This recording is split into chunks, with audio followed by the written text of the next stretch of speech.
มันปลูกบักแตงทุกคนปลูกไปหาฝนแก่นบักแตงหรือว่าเมล็ดบักแตงชื่อไว้เด้อปลูกบนเด้อไปเก็บตัวนั่นจื้อไว้พร้อมนี่ปลูกบ่ได้อาสิมาลักบ่นั่นแหละบัดยามมาลักเราเบิ่งเด้ออย่าเหยียบเข้าหรอกพ่อเข้าให้บ่เหยียบเข้านี่บ่นี่ปักงามๆเลยนี่มั้งเนี่ยเป็นปลูกบักแตงทุกคนปกติพอวันใช้น้ำเข้านี่เดี๋ยวนี้ลืมใส่น้อยแก่นกันแกก็สิ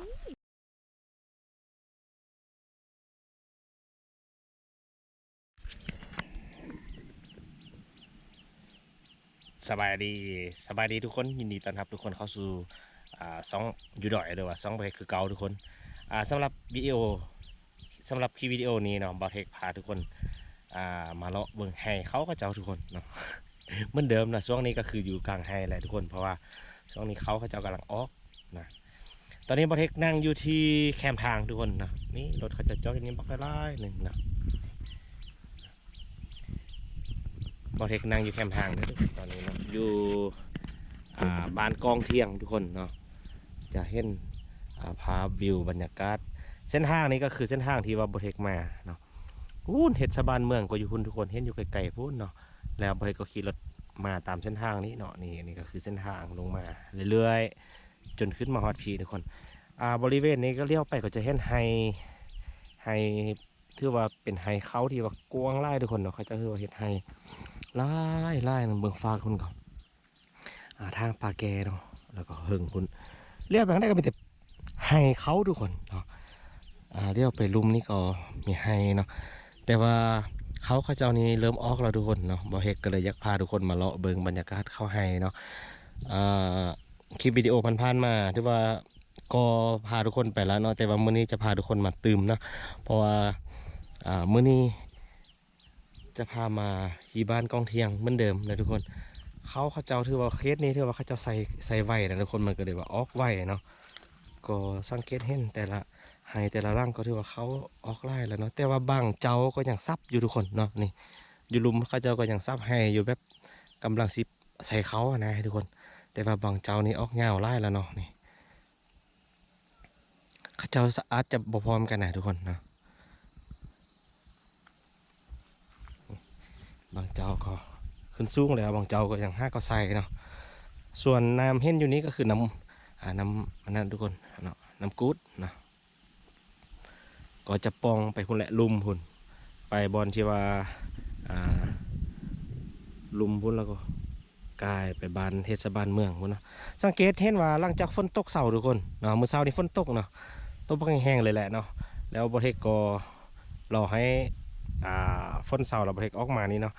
หลังจากฝนตกเสาสังเกตเห็นแต่ละไฮทุกคนเนาะเห็นบ่อดินแท้ๆบุญบอลนั้นทุกคนมันสไลด์ไปเป็นโนนพูเลยทุกคนแต่ตกใจไล่สไลด์ลงไปเลยเนาะมันบ่มีปลาแล้วเด็กทุกคนเนาะมันเป็นผูสูงเราไปห้างปลาออกมานี่นะเนาะมันก็เลยเห็นให้ดินสไลด์ดินยุบเนาะบนฟ้าคุณก็จะเป็นไฮหมดเลยเนาะคุณอันนั้นก็เสาะเจือนเป็นห้องเพิ่งเลิกเลยเนาะเดี๋ยวเจ้านายไปเฮกพาทุกคนขึ้นไปเฮิงเนาะจะไปไฮล่างเทิงไปชมวิวอยู่เฮิงทุกคนเข้าไปกันเลยเราจะเดินทางขึ้นไปเฮิงทุกคนอันนี้ขึ้นไปทางบ้านกองเทียงนะทุกคนอยู่เฮิงนี่ก็จะเป็นบ้านกองเทียงเป็นบ้านที่ไปอยู่สูงเนาะเราก็จะขับรถขึ้นไปเรื่อยๆเนาะ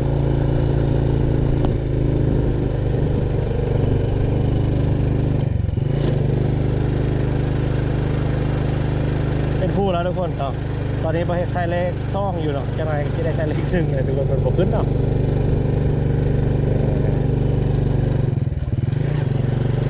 ไซเล็กซ่องบกขึ้นไซเล็กหนึ่งทุกคน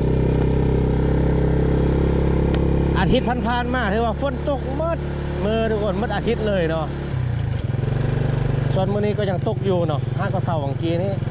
ตอนนี้ก็ถือว่าฝนมาทางนั้นคุณละทางนั้นฝนมาละทุกคนเนาะโอ้โหว่าสิทำบ่เฮกอยู่ใช่เนาะถ้าฝนตกไปก็จะโซนอยู่นำยังไห้ข้าเจ้าแหละทุกคนบริเวณข้างๆทางก็ถือว่าเขางามแล้วทุกคนนี่เขาขึ้นแล้วเนาะ บางเจ้าเนาะแต่ว่าบางเจ้าก็ยังคือว่ายังต้นน้อยอยู่อย่างบางคนก็ห้าก็ใส่เนาะอันนี้ก็จะเป็นดินสไลด์ลงมาทุกคนมันไม่มีบอลจองบอลดึงแล้วเด้เนาะมันไม่มีต้นไม้ใหญ่ให้ดึงแล้วดินก็เลยสไลด์ลงมาห่มห้องน้ำแยมทางทุกคน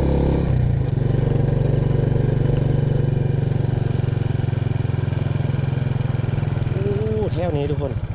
แถวนี้ชื่อว่างามละงามได้ละสู้ได้แล้วเบิ่งไปพาทุกคนไปเลาะเบิ่งนี่บริเวณนี้เรียกว่าเขี้ยวไร่เลยทุกคน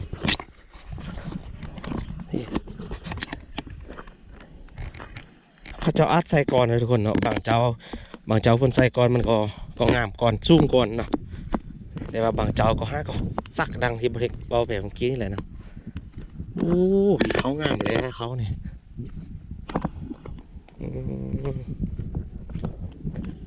เดือนนี้มันเดือนห้าอยู่ได้ทุกคนเนาะยังบ่ฮอดเขาเดือน6เถิดเนาะยังอยู่กลางเดือนห้าอยู่เนาะกลางเดือนพฤษภาอยู่เขาเพิ่นก็งามแล้ว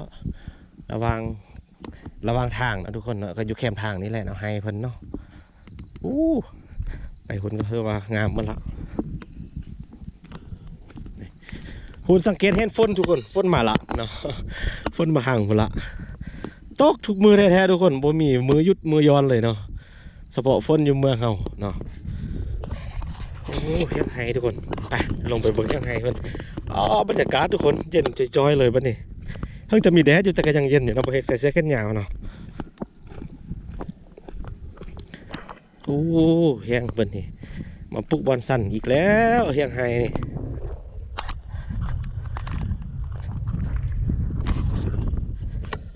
นี่ก็จะอยู่ใกล้ๆกับเส้นทางนะทุกคนเส้นทางก็ถือว่าอยู่ถึงนั้นโอ้ลมพัดใบเขาวีเลยทุกคนป้าปลุกเชี่ยงหมดสั่นใช่ไหมนี่เชี่ยงไฮเพื่อนทุกคนทางเบื้องเทิงจะสู้กับดินเลยทุกคนเนาะนี่สังเกตเบื้องเทิงจะสู้ดินเลยนี่แต่ว่าเบื้องลุ่มก็จะสู้กันแดดแบบนี้เนาะอันนี้ก็เป็นเชี่ยงไฮข้าเจ้าทุกคนนี่โอ้ขี้ยานเป็นลมมาเนาะทุกคนเนาะลมพัดมาเลยยานมันปิวไปเลยนี่ลมแห้งเด้เนาะอยู่เบื้องนั้นก็จะเป็นไฮคือกันเลยทุกคนสังเกตเห็นข้าเจ้ากำลังใส่บักเดือยหรือใส่เขากับโบโฮทุกคนเนาะแต่ว่าบางร่างนี้เขานี่เขี้ยวแล้วเนาะแต่ว่าบางร่างนี้ห้าก็เห็นซักอาจจะโมเมนเขาบ่เนาะอาจจะใส่บักเดือยแดเนาะโอ้เขาเขี้ยวแล้ว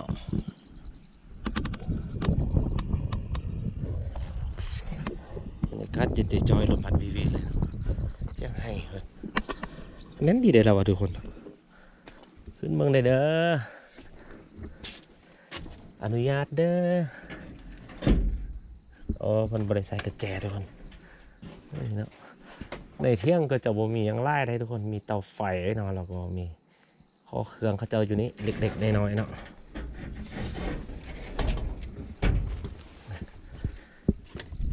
เขาเจ้าอาจจะลงไปลุมพุ่นบอกเนาะบ่เห็นเขาเจ้าอยู่นี่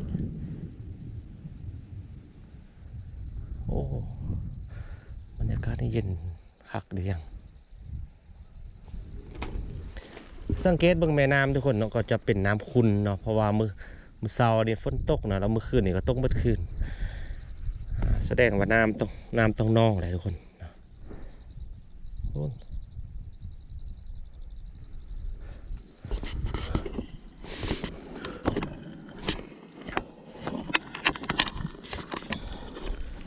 สังเกตที่เขาอยู่ลุมเขาจะอยู่ลุมเขาจะอาจจะซักเขาเนาะ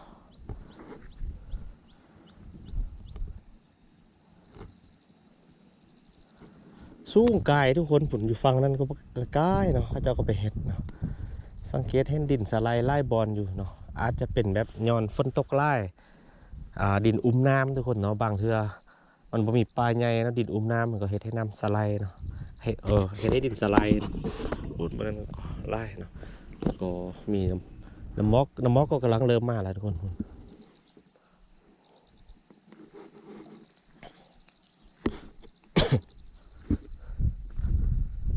ไฮนี้เป็นไฮเก่าปีกายนี้บ่เห็นเบิ่งนี่เนาะเพราะว่าบ่เห็นเป็นปลาดำๆเนาะถ้าเราสังเกตเบิ่งว่าไฮเก่าไฮใหม่มันจะแตกต่างกันอยู่นะทุกคนไฮใหม่ก็จะเป็นประมาณนั้นก็คืออยู่ฝั่งนั้นก็จะมีต้นไม้หรือว่ากิ่งไม้ค่อนไม้ที่ว่าเขาจะฟันปีนี้จุดแล้วมันบ่ไม้หมดก็จะเป็นไฮปีล่าสุดเนาะส่วนไฮแบบเขียวๆเก่าๆเนี่ยนี้ก็แสดงว่าเป็นไฮเก่าที่ว่าเฮ็ดแล้วปีกายนี้สินะเนาะโอ้ไปลุมมันก็จะไล่ล่างมันไปเฮิงจนจำบานพวกนี้เนาะ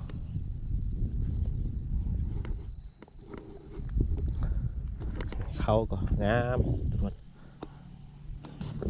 เดี๋ยวเราสิย่างขึ้นไปเฮิงนะทุกคนเนาะโอ้ยทุกคนฝนมาหุ่นแล้วฝนมาถึงมาแล้วทุกคนมาของเรา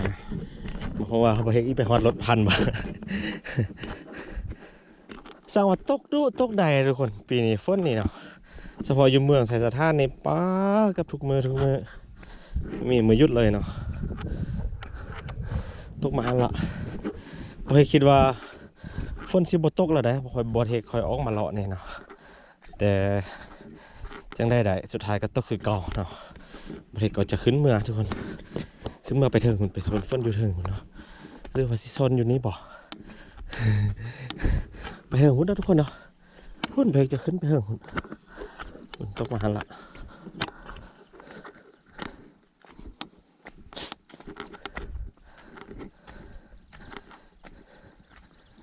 เขานะทุกคนออกไว้คักเขาได้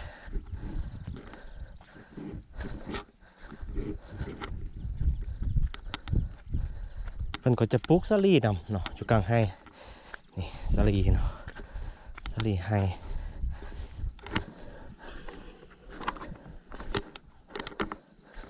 โอ้ก้อนหินไล่คักทุกคนเป็นก้อนหินเนาะโอ้ก้อนหินบักไล่หนึ่งเพราะว่าเขาจะเคลียร์อยู่ข้างทางลงมาเดี๋ยวทุกคนบ๊อบแม้ว่าเขาจะเห็ดข้างทางอยู่เพิ่งคันหนึ่งนะก็มันก็ได้เห็ดให้ก้อนหินบริเวณนี้ไล่เนาะแต่เขาก็ยังงามอยู่ได้นี่เนาะเขายังเคี้ยวอยู่โอ้อยากขึ้นผู้น้อยหนึ่งก็เมื่อยทุกคน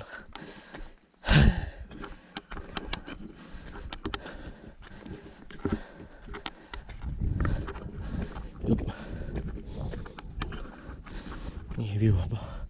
บ่คงสูงเนาะระวังคนระวังพี่เป็นล้อเป็นห้อยอยู่นี่เนาะสูงได้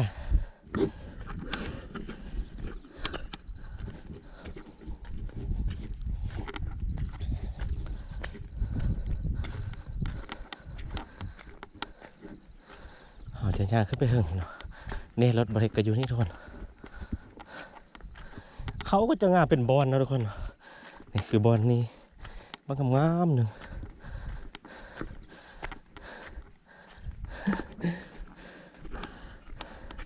โอเคทุกคนเดี๋ยวเราเดินทางขึ้นไปเหิงหุ่นต่อเนาะเดินทางขึ้นไปเหิงหุ่นต่อนะทุกคนเพราะทางก็จะอยู่ถึงไฮนี่แหละเนาะความสั้นทุกคนค่ะถ้าผิดพลาดได้หนึ่งก็ถือว่าลงเฮลเลยแหละเนาะขับรถเนี่ยขาเท้าบนระวังได้ทุกคนเนาะ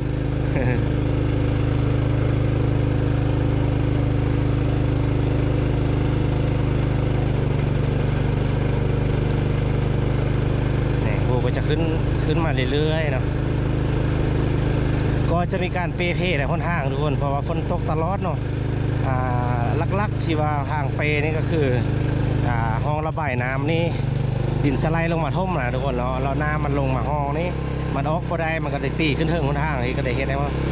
มันเซาะนะทุกคนเซาะเจือนนะ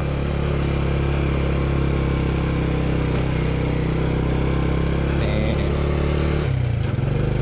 อาจจะขึ้นไปเทิงคนนะพอเป็นลบฝนทุกคนเพราะฝนตกมา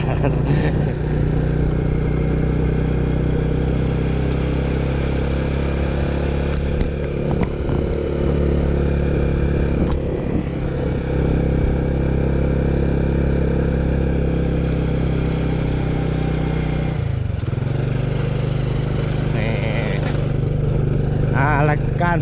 ปูย่างนะทุกคนลงย่างก็จะลงเป็น เป็นเป็นบอนไปนะครับบ่ได้หลงมัดเนาะนี่บางบอนก็จะเป็นทางดินแดงเนาะครับบางบอนก็ปูยางให้คนบอนที่ว่าสั้นๆแท้ๆมันก็ปูยางนะ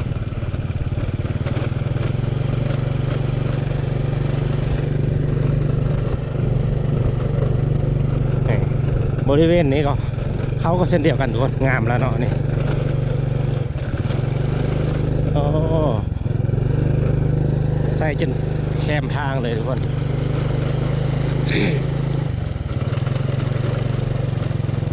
โอ้อนามัยส่วนเพือกบ่นี่เป็นอนามัยส่วนเพือกทุกคนไปดีเสียหญ้าเพือกบ่เสียแล้วทุกคนประเทศไทยเพือกบ่ก็ไล่เนาะเอ็กได้เห็ดอยู่ไส้ปีน่ะเอ็กน่ะแล้วหางลุมนี่ของเจ้าแบ่งกันเฮ็ดเพิ่นค้าหญ้าที่บ่ทุกคนเพิ่นเปยาไปค้าหญ้าเปน้ำไปค้าหญ้าเนาะอ๋อบักเดือยอยู่เทิงพุ่นแต่ว่าเพือกนี่บ่ได้ค้าตีค้าแล้วตายได้เนาะคนไปคนยาบักเดือยอยู่เทิงทุกคน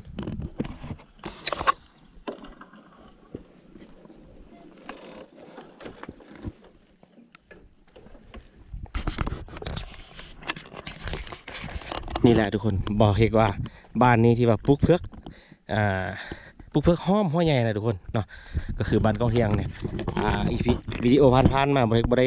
เก็บภาพบรรยากาศให้ทุกคนได้เบิ่งแต่ว่ามื้อนี้นี่เห็นบ่ส้นเพือกเพิ่นเนาะเพิ่นเฮ็ดเพือกบ่ไกลหลายหนึงเนาะโหขึ้นไปเฮิงพุ่นเพิ่นเฮ็ดเป็นส้นเพือก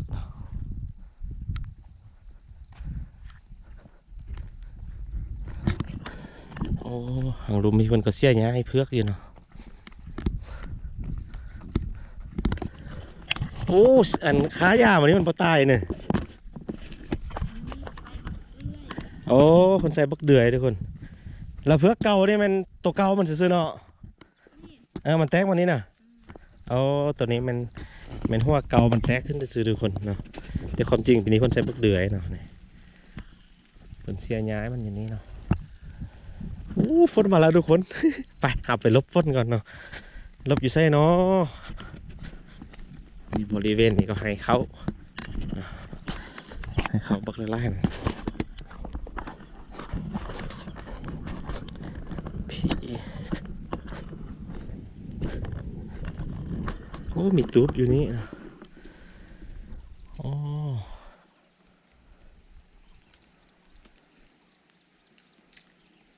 เป็นเห็นแน่หัวเป็นเสี้ยหญ้าบ่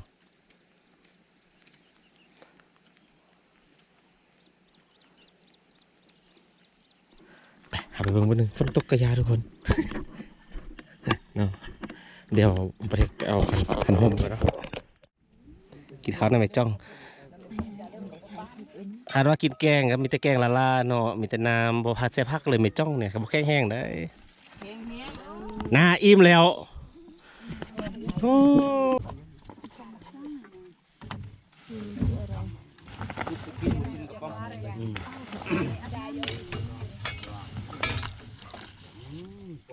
แนวนี้แถบกัดโปรแกรมดิ มาได้ชิมหาอะไรแมงวันหาอะไร กินข้าวก็คือไปท่าแล้ว